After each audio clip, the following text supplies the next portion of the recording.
In this week's episode, I interview Yvan Byeajee. Mindfulness, a consistent practice, is something that will allow you to gain some really fundamental truth about the human condition, why we suffer, how we suffer.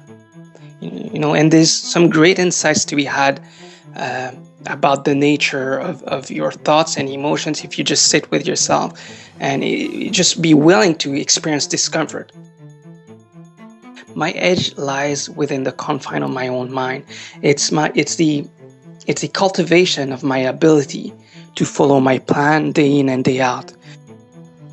This idea that we hold that money and material possessions and all these things, that our happiness is contingent upon all these things, it's an illusion. We don't need that. And when you're able to detach yourself from these erroneous beliefs, that's when you free yourself. From the outside looking in, it can sometimes appear that peak performers have an elusive talent or skill that sets them apart from the rest of us. However, what usually sets peak performers apart isn't what they can do, it's what they will do. You are listening to the Trading Edges Podcast, the podcast dedicated to seeking and sharing the best ideas and principles from peak performers across all domains of performance and achievement to help you discover your full trading potential.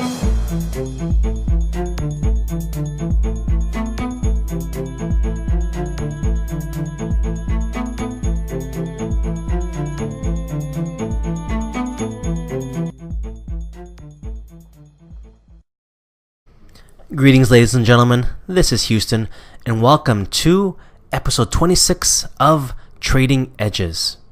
First off, I want to apologize for the recent inactivity on the podcast as of late, but I've been working on some very exciting side projects, which I hope to be able to share with you very soon. Now, on to today's show. On today's show, we have trader, blogger, and author Yvan Byeajee. And Yvan is the author of a number of popular trading titles, including Zero to Hero and Paradigm Shift. And he drops by this week to talk about his latest book, The Essence of Trading Psychology in One Skill. And along with his latest book, on this podcast, you'll learn about, number one, how Yvan trades. Number two, why the emphasis needs to always be about skills over money. And thirdly, how the power of awareness and the skill of wise discernment gives us the element of choice. I love that one. Number four, why you're trading your mind. And number five, and finally, the art of detachment. I've now had a few days to reflect on my conversation with Yvan, and what I really appreciate most about our conversation is the perspective and the level of introspection that Yvan brings to the table.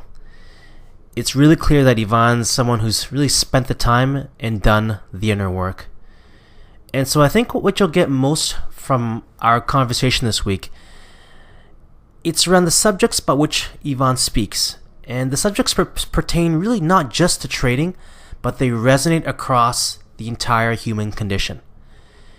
And the one insight that really came out of this conversation for me is just how important it is to honor the trading journey that each one of us is on.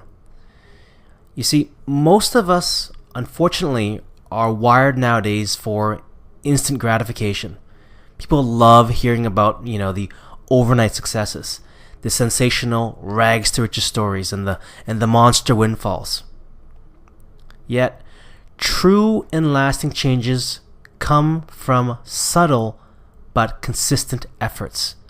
That is, the discipline and the results acquired through delayed gratification are born out of evolution and not revolution. Remember, there is no finish line in trading.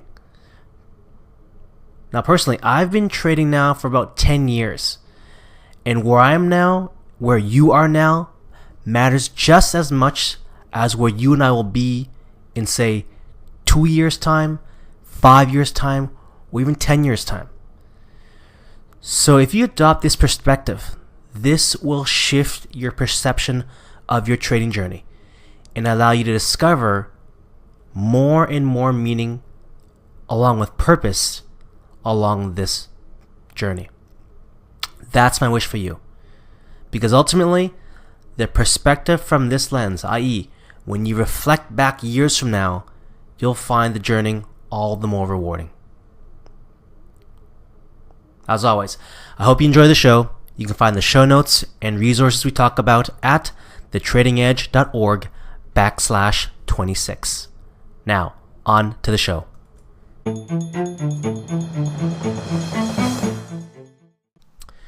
Welcome everyone to episode 26 of Trading Edges. And today's guest is a full-time trader. He's also a blogger over at tradingcomposure.com. And he's the author of a number of great titles, including Zero to Hero, Paradigm Shift, as well as a new book that just recently came out called The Essence of Trading Psychology in One Skill. So on today's podcast, we have Yvan Byeajee. Yvan, welcome to the show. Hi, Houston.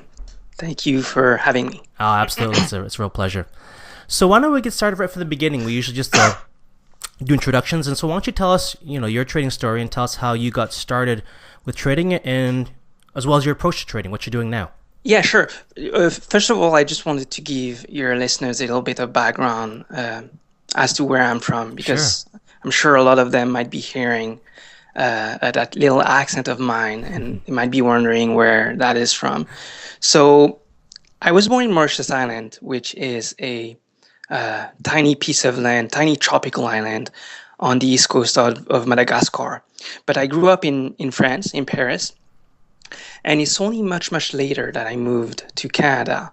Then I lived a little bit in the US as well. But yeah, I don't typically have a French accent. I don't have a Mauritian accent as well. I guess my very atypical accent is just a byproduct of my traveling a lot. It's a global accent. Yes, that's it. Very nice. And so for Mauritius, for those folks who may not be familiar with that country, what is the size of that population? Is it a fairly small country? I think the population doesn't go beyond 3 million. Okay. Wow.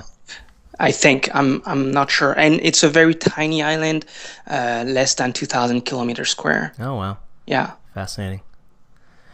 So tell us more. So tell us about how you started from Mauritius and ended up just kind of traveling the world and trading. Yeah, sure. Basically, okay, so I got interested in trading early on during my teenage years, and I'm 33 years old now. So that's about 20 years ago. But I haven't been trading for that long. Anything prior to 2006, I've been playing with a buy and hold approach. So from the end of 2006 and onwards, I've been engaged in short-term trading, which is swing trading and day trading.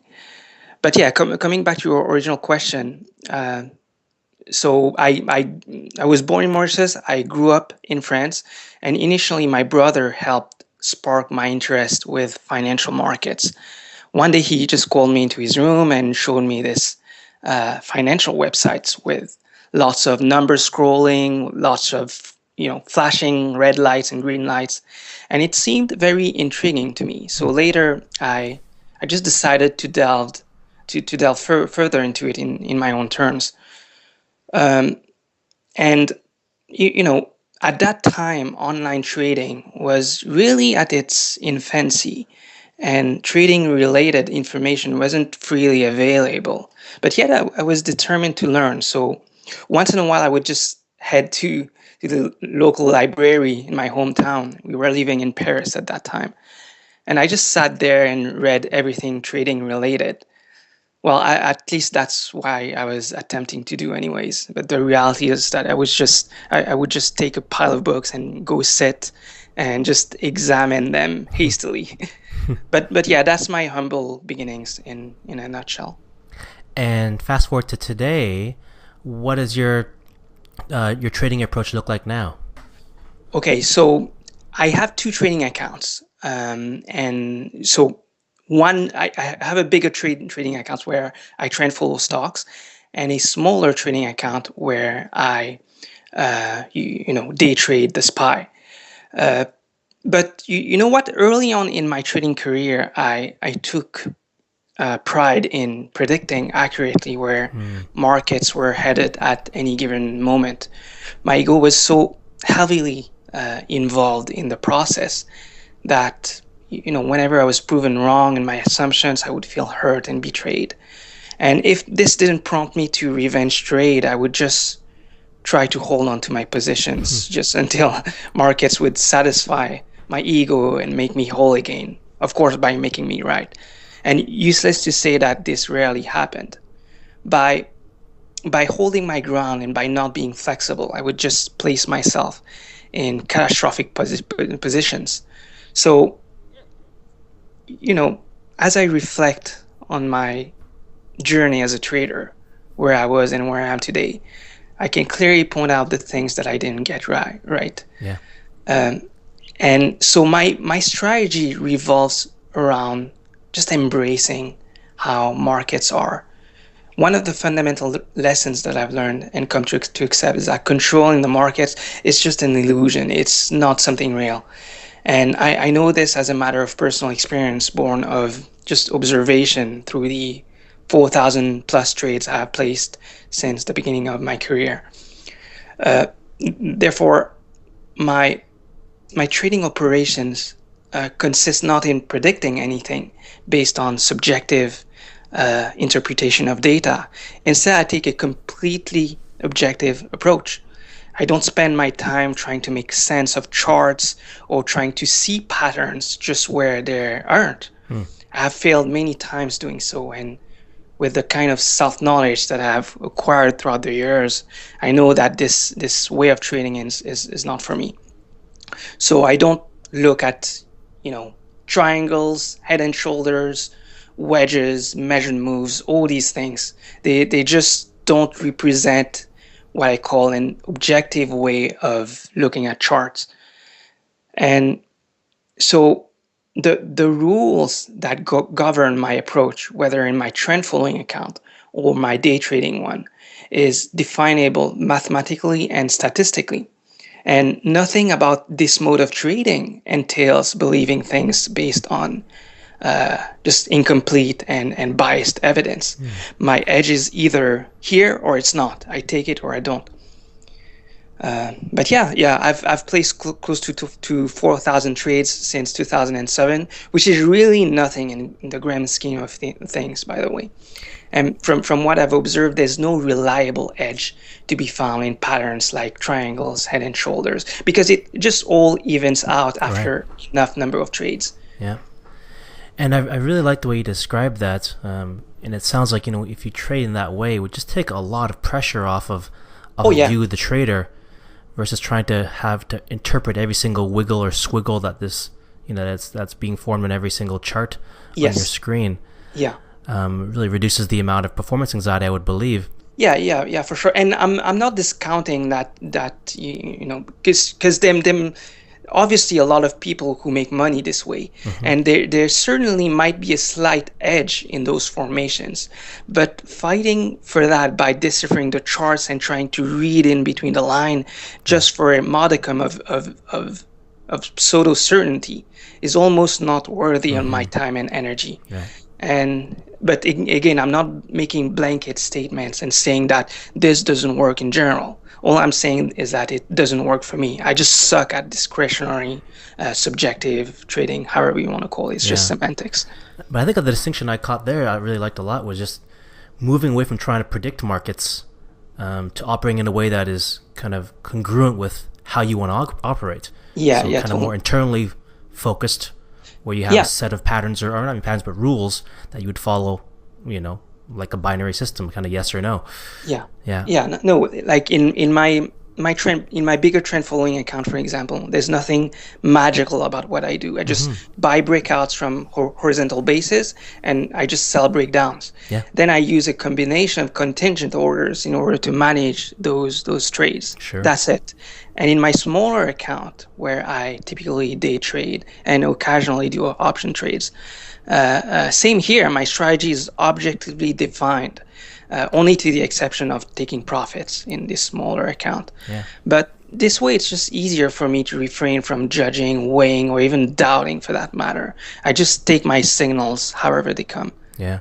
And I certainly do not spend my days taking every signal I get. I spend maximum 2 hours a day doing that, and then I'm done, regardless of profit or loss. Yeah. And for the folks who may not be familiar with your work, they may have just, are beginning to discover what you're talking about. I think what I really like about your works, Yvan, is just, how steeped it is in this idea of having a high degree of kind of self-awareness as you trade, and also just, I guess in some ways just not being kind of attached to outcomes. Yeah. As much as just kind of being focusing on, I think as you say it in Zero to Hero, being kind of focused on the skills over the money, especially in the beginning. Yeah, no, totally. And from my experience, because I've been trading for close to 10 years now, trading can really be a very enjoyable experience. And I don't know, for the life of me, I just don't know why I kept making it harder than what it is for many, many, many, many years. So again, it can be a very enjoyable experience. We just need to bring into it a quality of what I call wise discernment. In other words, it is possible to gain awareness of our thoughts and emotions and witness them in real time, and just witness which ones are skillful and which ones are not. Mm-hmm. And awareness gives us an element of choice, provided that we cultivate it. So yeah, profitable trading revolves a lot around awareness, and this is my own experience, and I don't think I'm wrong to extrapolate this to everyone. Yeah. And so what do you believe then was your turning point as it pertains to your trading? Was it one sort of big bang that happened and it was night one day, then it became day the next day, or is it a long, slow kind of turn of events? Yeah, it was a long, slow turn of events for me. But the biggest life-changing insight I gained was in 2011. And just, I came into trading with a plethora of just unproductive patterns of behavior. And that has been very difficult for me to eradicate. And again, the turning point was 2011, when I blew my account after 5 years of consistently losing. And I was devastated. But finally, I realized that all that time, I have been the author of my own demise. I just finally saw that the mediocrity of my trading results was being engineered insofar as I was constantly identifying with my story of survival. In other words, my craving for money, financial freedoms, my fear of change, refusal of being wrong, apprehension of discomforts, etc., etc. And all this was manufactured. All these, identification to my story of survival was manufactured by this conversation I was constantly having with myself. My worries and anxieties, self-doubts, self-criticisms, they were asking for expression. And they found a great way to do so when I was interacting with the markets. So yeah, this realization prompted me to stop believing everything my mind was telling me when I was under stress. And so it sounds like your inner experiences was really bleeding over into your trading. Yes, exactly. Because I grew up with, I had a very rough childhood, and it's been tough for me because there's so many baggage that I just keep bringing into the present. And this was affecting the way I traded, and it was affected the way I felt in my everyday life as well. And yeah, it was that epic blew up in 2011 was just bound to happen. And I'm very glad it happened in hindsight now. It had to happen. Yes. Before you could have that transformation. Yes, totally. Very nice. Yeah. And so I know you're an avid meditator. Is that kind of what turned it around for you, or began to turn things around? Yeah. In 2011, I went on a meditation retreat, and I was supposed to stay there for about 2 weeks. And the opportunity presented itself, and I ended up staying there for close to 2 months, which is 54 days in total, to be precise. And this experience drastically changed my life. Just the mere fact that you're forced to sit with yourself every single day from 5 a.m. to 9 p.m. Just with your own mind, with your own discomforts, thoughts, emotions, and just even physical pain. It's bound to make you realize some deep truths about the human condition. So from then on, my life started changing drastically. Even when I came back from this retreat, my trading started changing as well. Prior to this retreat, I used to just be a very impulsive person. I would, buy on breakdowns. I would sell on breakouts. I wouldn't adhere to my stop loss. I wouldn't be able to trade on my profits, because I was buying into my discomforts all the time. And when I came back from this retreat, I gained this, again, what I call wise discernment, being able to see unskillful patterns of behavior born of our thoughts and emotions. And I was able to just sit with them and observe them, and there's some great insights to be had about the nature of your thoughts and emotions if you just sit with yourself and just be willing to experience discomfort. And so Well said. And I think, going back to what you said about the retreat, I think for so many folks, they hear that, that idea of going somewhere, sitting there for 2 weeks or 2 months, and it's such an intimidating idea because so many of us are, like you sort of said there, we're addicted to our thinking. Yes. So that idea of, wow, what would I do if I could not talk or just sit there with my thoughts for, let alone a day? It sounds so intimidating. No, yeah, for sure. Like at first I was in excruciating pain. I used to do a lot of skateboarding when I was a kid, and I never wore protection. So now I have these back pains and knee pain that just keep coming every now and then. And when I sit still, it revives those pain. And at first during the retreat, the pain was so overwhelming that I was barely able to sit down and just observe, and my thoughts and my emotions were just careening into my consciousness, my awareness. And it was just a very, very difficult period of my life. But I made the choice to stay with those discomforts. And next thing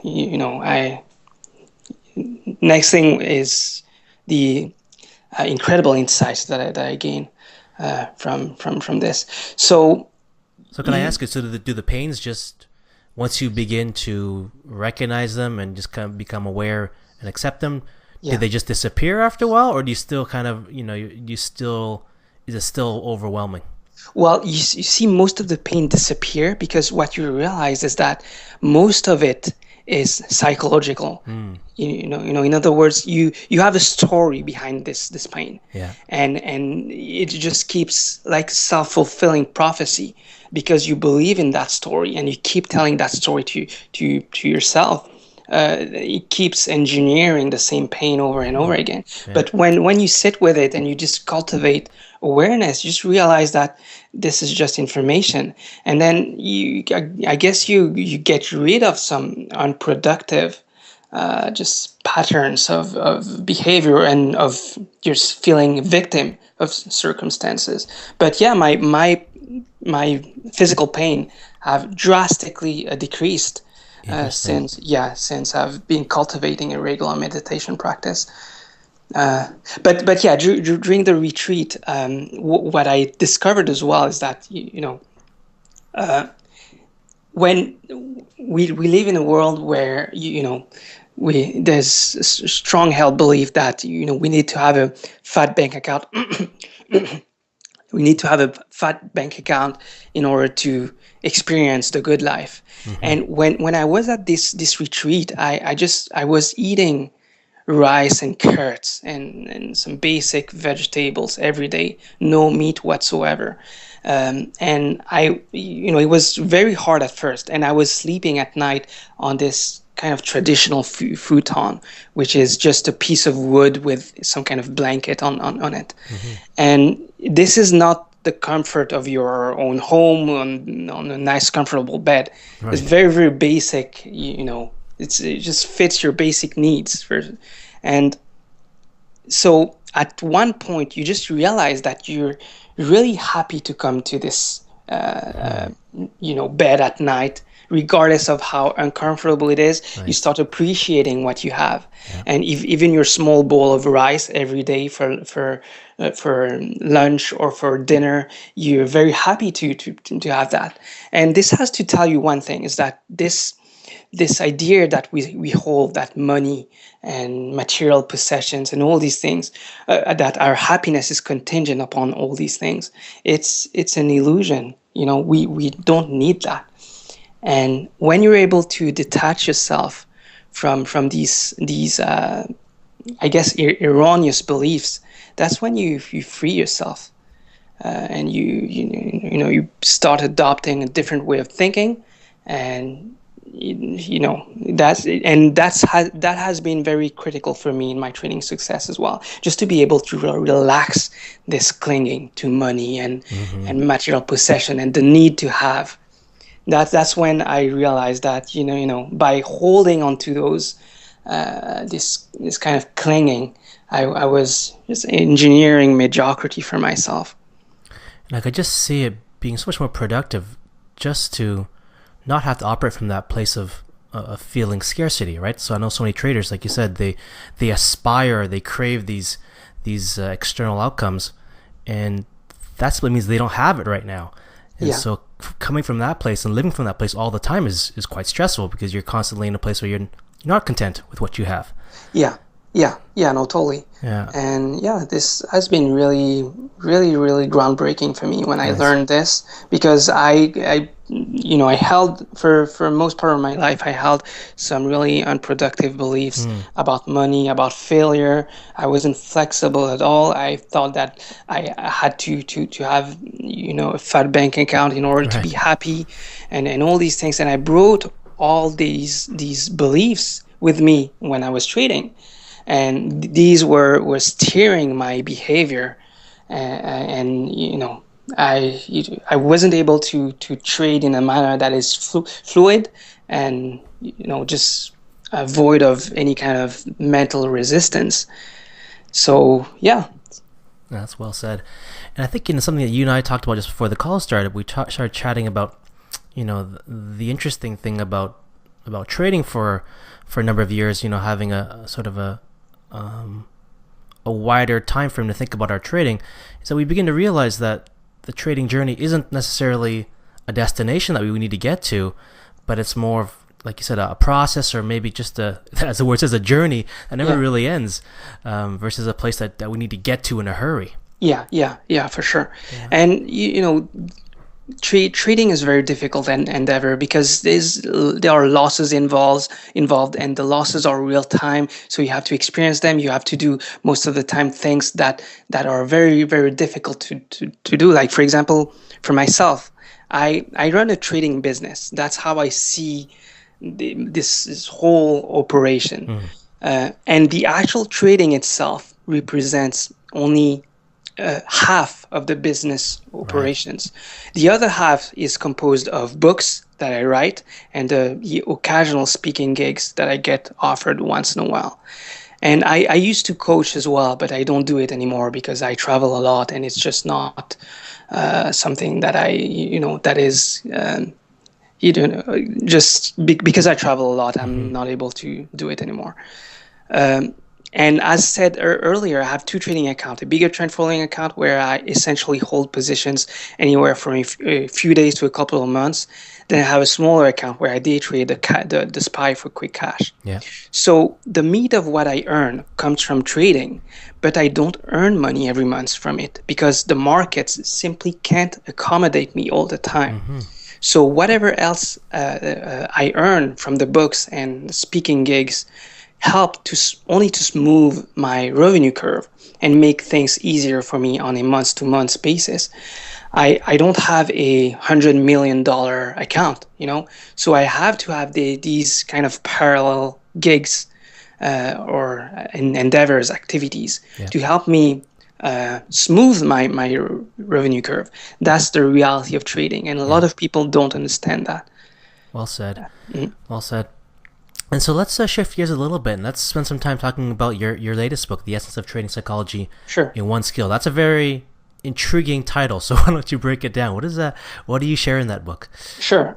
Basically, for me, psychology in trading is everything. It is where I have struggled the most, and it is where I suspect a lot of people struggle as well. And my trading edge personally doesn't reside in any kind of definable patterns on the charts or anything technical. My edge lies within the confine of my own mind.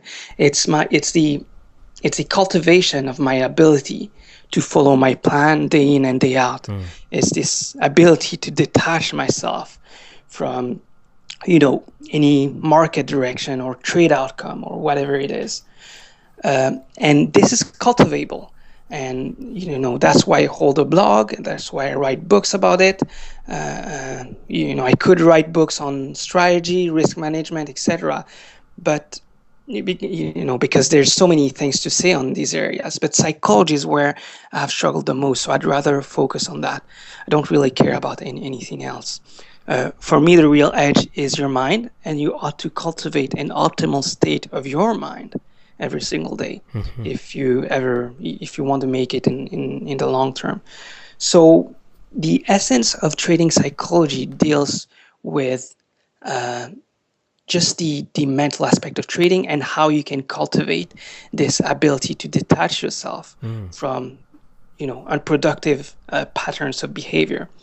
And you can cultivate that. This is it's teachable, and you don't have to go in a Buddhist temple for 2 months like me in order to learn that. You have to learn just a simple, basic activity of mindfulness, which I argue is provides you with deeper insights than just a little bit of relaxation, just a little bit of productivity or whatever it is that is advertised in mainstream media.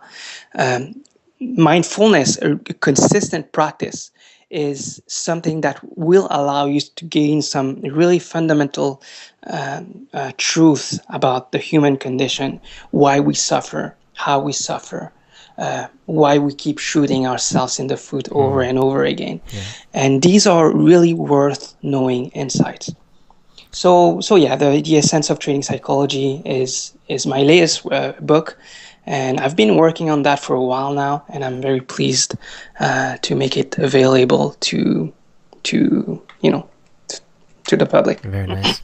And so, what is that one skill? So, is the one skill you said is around cultivating detachment? Yes, outcomes? Is that the skill? Yes, it's the art of detachment, of letting go, of acceptance, however you want to call it, because it's very broad.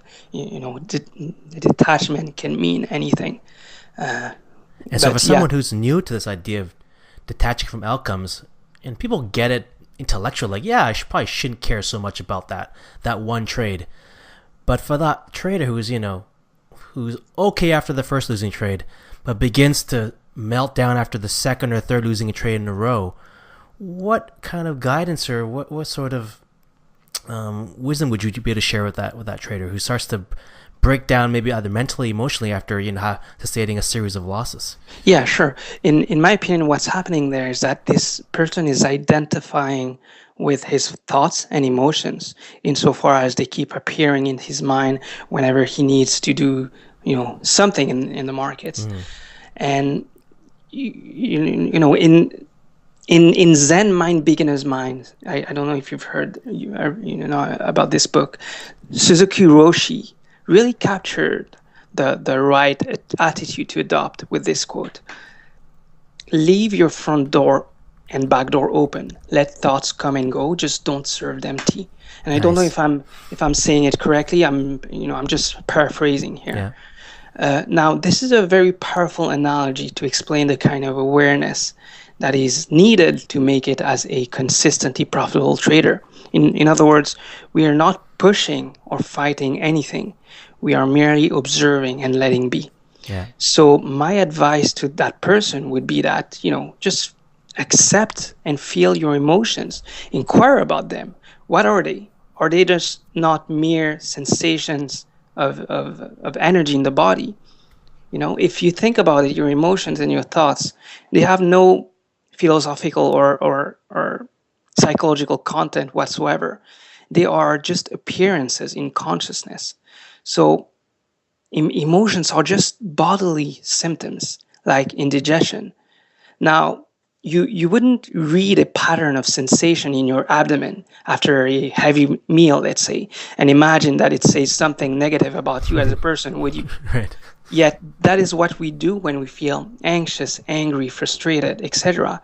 Something about our emotions suggests that they land more at the core of who we are. And because of that, it becomes a vicious cycle that can be difficult to temper. So again, my advice to that person: just learn to guide your mind away from unskillful emotions like anxiety, fear, anger, and towards kindness, patience, and compassion. Again, there's no pushing. You're merely observing, and you're merely cultivating a quality of wise discernment. Nice. And this is a wonderful way to enhance your life and bring about well-being at any time, during vicissitudes. And mindfulness gives you that choice. It just allows you to experience your life in very different ways, because the present, however you look at it, is all you have. All the rest is just imagination. It doesn't exist. So give us maybe you can share with us an example. So let's say, for instance, how do you manage your emotions? So if you take, let's say, 4 or 5 losses in a row, you begin to get that discomfort. Or actually, maybe I'll ask it: do you still get that discomfort? You still get the kind of emotional sensations coming up and saying, "This doesn't feel good. I've lost a number of losses in a row." Yes, I keep having those emotions. Yeah. That does, That I've doesn't been go training for, it never goes away. Yeah. And there's lots of platitudes out there saying that, you should control your emotions and you should learn to get rid of your emotions. This is complete fallacy.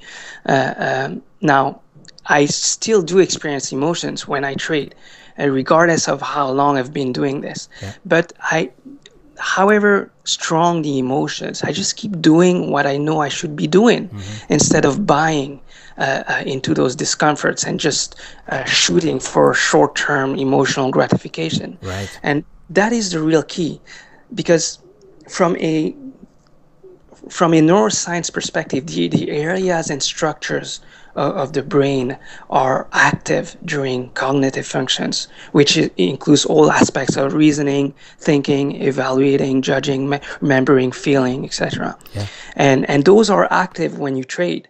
Therefore, the mental processes that take place during this activity, including your thoughts, your judgments, emotions, attitudes, they are reinforced. So what this tells you is that how you trade, whether you act impulsively, let your losers go out of hand, cut your winners short, take trades outside of your methodology, you are in essence training your mind in that kind of behavior. Right. And you don't want that. You want to reinforce positive behaviors, and you can only do that by doing it.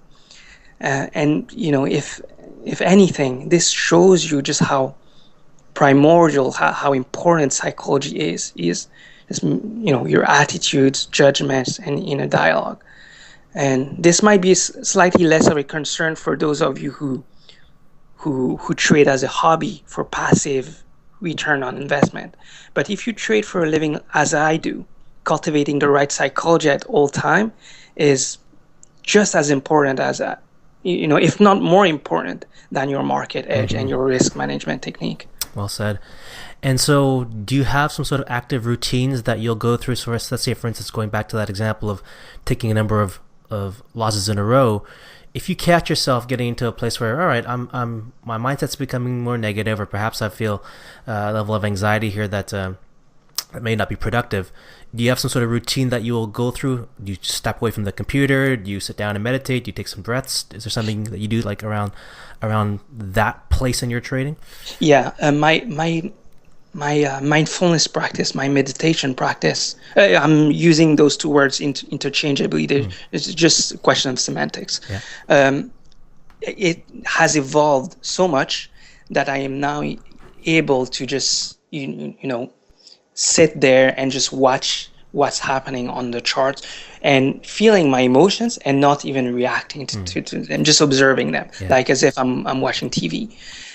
But early on in my career, not early in my career, but a couple of years earlier, when I felt those strong urges to do something, to act on impulse, or when I felt just plain bad about myself for doing something, I would just close everything and go outside for a run, and this is helpful as well. But as you cultivate a regular meditation practice, you start becoming an objective observer of your own stream of thoughts. And this is very, very powerful. This is real power, in my opinion. That's well said. And so, you talked about it before, about trading being a performance activity, kind of a peak performance activity. Yeah. What do you do to get the best out of yourself so that you can get the results you want from your trading?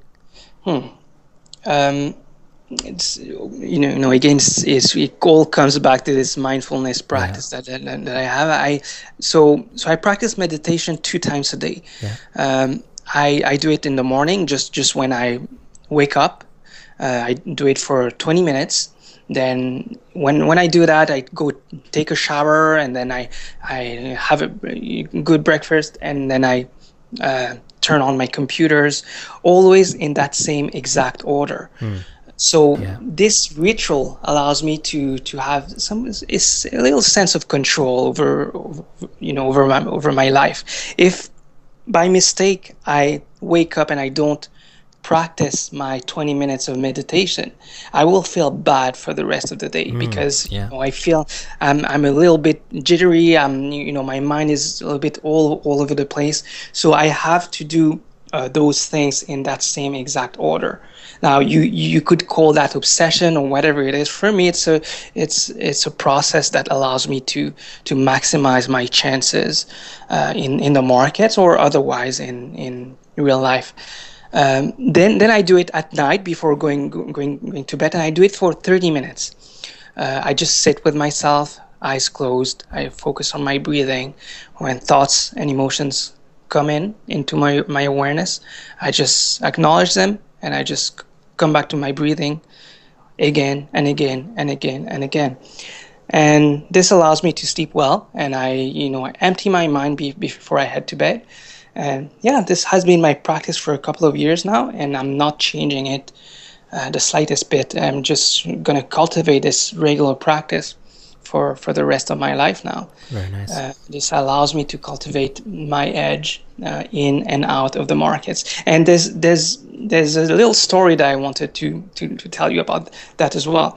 My meditation practice, okay, I have a huge stutter. I used to stutter a lot when I was a kid. I wouldn't be able to articulate my words correctly. And I grew up with this speech impediment. Now, thanks to my regular mindfulness practice, my stuttering has decreased drastically. In other words, I still do stutter, but to a much lesser extent than what it was before.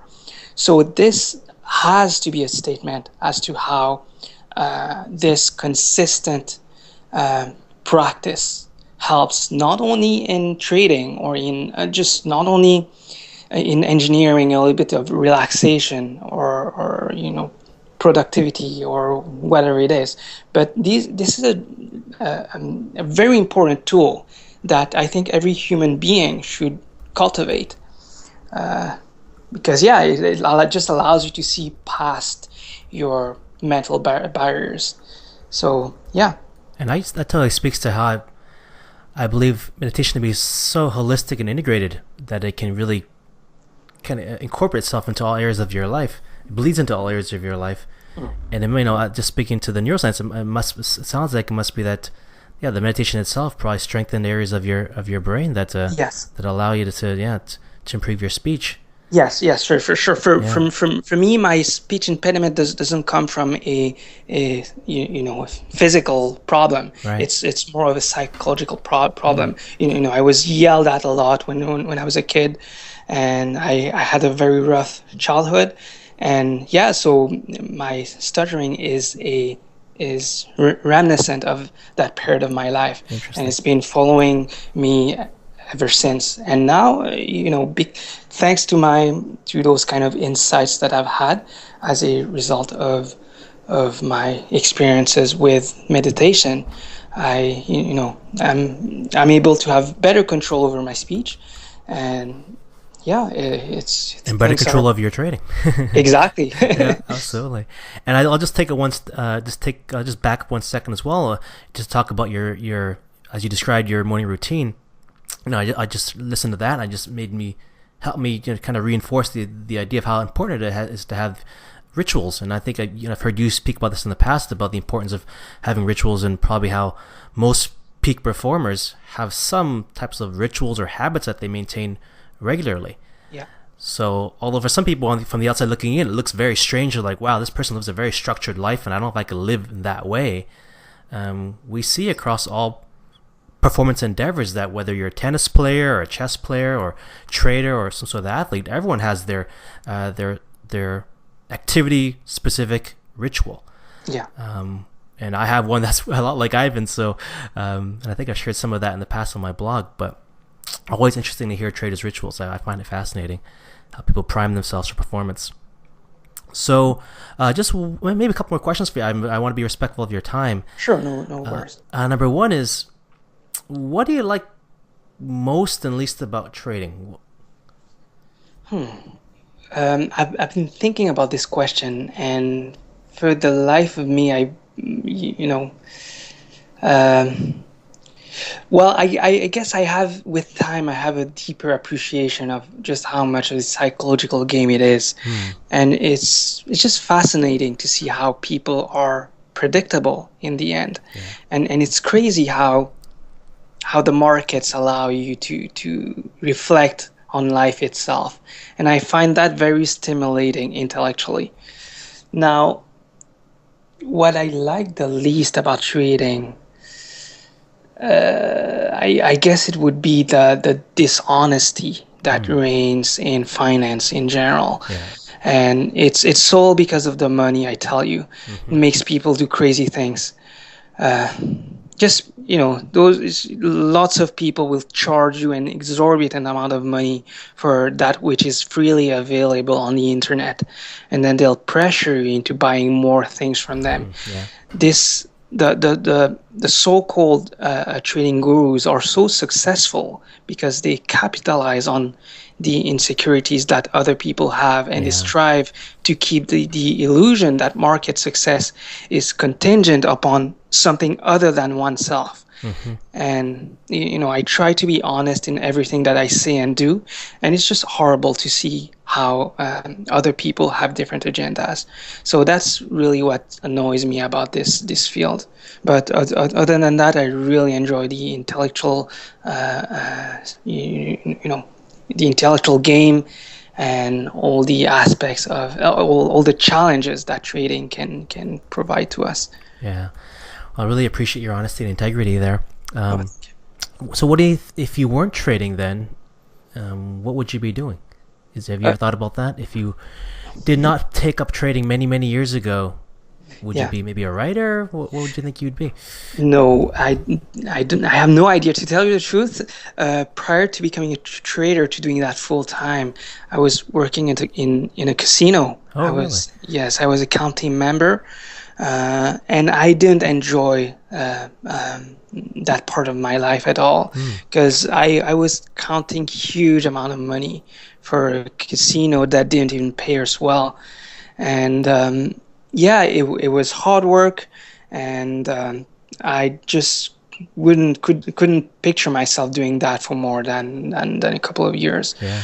But if I wasn't trading, I certainly wouldn't have written any books, and I certainly wouldn't have been through this kind of self-discovery journey that I've been on Yeah. for the past couple of years. I certainly wouldn't have went to this to this meditation retreat, and certainly my life wouldn't have been changed in such dramatic fashion.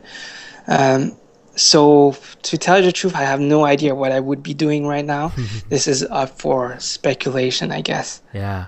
That's well answered. Thank you. So let's wrap it up. So for the folks today, I want to thank Yvan for all the insights that he shared today and his perspectives. So Yvan, if people want to follow you and find out more about you, where should they go? Sure. I blog at Trading Composure, so www.tradingcomposure.com. And this is a blog that I hold, and I strictly discuss trading psychology in there, because this is the area where I struggle the most, and I'm assuming that a lot of people are in that case as well. So I talk about psychology, and this is a really good way for me to keep my own intentions afloat. And if it helps other people in their journey to becoming a sufficient trader, then good. So, but I write these articles for me, and I release an article every Sunday and every Thursday, and yeah, so. Yeah, and I'm very active on Twitter as well. Every day I will share just a quote from because I brainstorm all the time, and I release these quotes every now and then. But of course, feel free, if you follow me on Twitter, feel free to challenge me if you don't agree with something, because I don't aspire to be some kind of trading guru who thinks he holds the absolute truth. No, if you don't agree with something, just call me out on it. I don't mind changing my mind at any given moment if something makes logical sense for me. I think dogmatism is just worst impediment to human flourishing, in my opinion. So I try to keep an open mind at all times. So yeah, just follow me on Twitter. Let's just, if you don't agree with something, or if you agree with something, retweet, and yeah. Very nice. And I want to give your books one more shout out. So definitely check out Yvan's latest book. But he's got a few books on the shelf there now. Zero to Hero is a great book. Paradigm Shift I read as well is also a very nice book. Which is I was saying, I'm surprised that I thought you were going to say you'd be a writer or an author, because your writing is great. But why don't you plug your latest book one more time? Tell us where people can find that, and a little bit more about it if you want to do that. Yes, my latest book is called The Essence of Trading Psychology in One Scale. And in there, I discuss about the art of detachment. I'm pretty sure you'll find it useful. You'll get something out of it. And if you want to check it out, it's available on Amazon. And right now it's available for $1 mere. But I guess the price is going to increase tomorrow or the day after. I haven't decided yet, because I want to give people the opportunity to get it at $1. Books, that great deal. And then it's going to increase to $8.99. But right now it's an Amazon bestseller in both foreign exchange and online trading congratulations. category. Oh, thank you. And so just small price, great insights in the book, and I'm sure you'll learn something from it. And so excellent. That's it. Well, thank you so much, Yvan. It was a real pleasure to chat with you. Yeah, thank you so much for having me. It was a great pleasure as well to be able to discuss with you. I know we've been pushing the date. No problem. Well, for the audience, as usual, you can find the show notes, transcripts, and all the resources today that we talked about on today's show by going to thetradingedge.org/episode 26. Yvan, thank you again for your time. Thank you so much. Thank you for listening to this week's episode. By the way, I sent out a weekly newsletter where I share my latest insights, as well as articles, videos, and performance tips and tricks that have caught my attention during the week. So, if you're interested, come over to the blog at thetradingedge.org to sign up for my weekly newsletter.